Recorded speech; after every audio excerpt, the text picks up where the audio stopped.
ಪ್ರವೀಣ್ ಜೊತೆ ಡೇಟ್ ಹೋಗ್ತಿದ್ದೀನಿ. ನಾನು ಒಂದು ಅಸಿಸ್ಟೆಂಟ್. ಇಡೀ ಥಿಯೇಟರ್ ಹೋಗ್ತಿತ್ತು ಗೊತ್ತಾ. ಹಾಯ್ ಎಲ್ರಿಗೂ ನಮಸ್ಕಾರ, welcome to my first mini vlog. ನಾನಿವತ್ತು ಪ್ರವೀಣ್ ಜೊತೆ ಡೇಟ್ ಹೋಗ್ತಿದ್ದೀನಿ. ಹಂಗಂದ್ರೆ ನೀವು ನಂಬ್ತೀರಾ? ನಾನು ನಂಬಲ್ಲ. ನಾವಿಬ್ರು ಸೇರ್ಕೊಂಡು ಮೂವಿ ನೋಡಕ್ ಹೋಗ್ತಿದೀವಿ.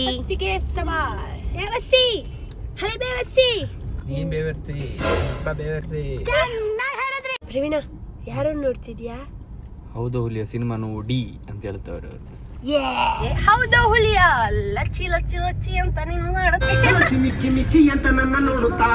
ನಾವಿಬ್ರು ಇವತ್ತು ಹೌದು ಹುಲಿಯ ಸಿನಿಮಾ ನೋಡೋಣ ಅಂತ ಬಂದ್ವಿ. ಇದು ನಮ್ಮ ಕಾಮಿಡಿ ಕಿಲಾಡಿ ಅನೀಶ್ ಅಣ್ಣ ಡೈರೆಕ್ಷನ್ ಮಾಡಿರುವಂತಹ ಉತ್ತರ ಕರ್ನಾಟಕ ಭಾಷೆಯಲ್ಲಿ ಮೂಡ್ ಬಂದಿರುವಂತಹ ಸಿನಿಮಾ. ಮೂವಿ ಶುರು ಆಗೋದಕ್ಕೆ ಇನ್ನ ಟೈಮ್ ಇತ್ತು, ಅದಕ್ಕೆ ಶಾಪಿಂಗ್ ಮಾಡ್ಕೊಂಡು ಹೋಗ್ಬಿಡೋಣ ಅನ್ಕೊಂಡ್ ಬಂದ್ವಿ.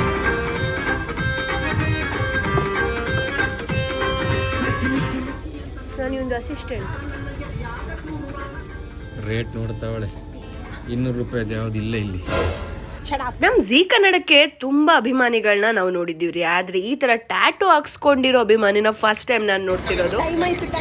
ಟೈಮ್ ಆಯ್ತು ಅಂತ ಓಡ್ ಬಂದ್ವಿ. ನಮ್ಮ ಜೀಜಿ ಅಣ್ಣ ನಮ್ಮನ್ನೆಲ್ಲರನ್ನು ವೆಲ್ಕಮ್ ಮಾಡಿದ್ರು. ಒಳಗಡೆ ಬಂದ್ ನೋಡಿದ್ರೆ ಹೌಸ್ಫುಲ್ ಆಗಿತ್ತು. ಈ ಸಿನಿಮಾದಲ್ಲಿ ದುರ್ಗಾ ಮತ್ತೆ ಪಾಲಾಕ್ಷನ್ ಕಾಂಬಿನೇಷನ್ ಅಂತೂ ಮಸ್ತ್ ಆಗಿತ್ತು.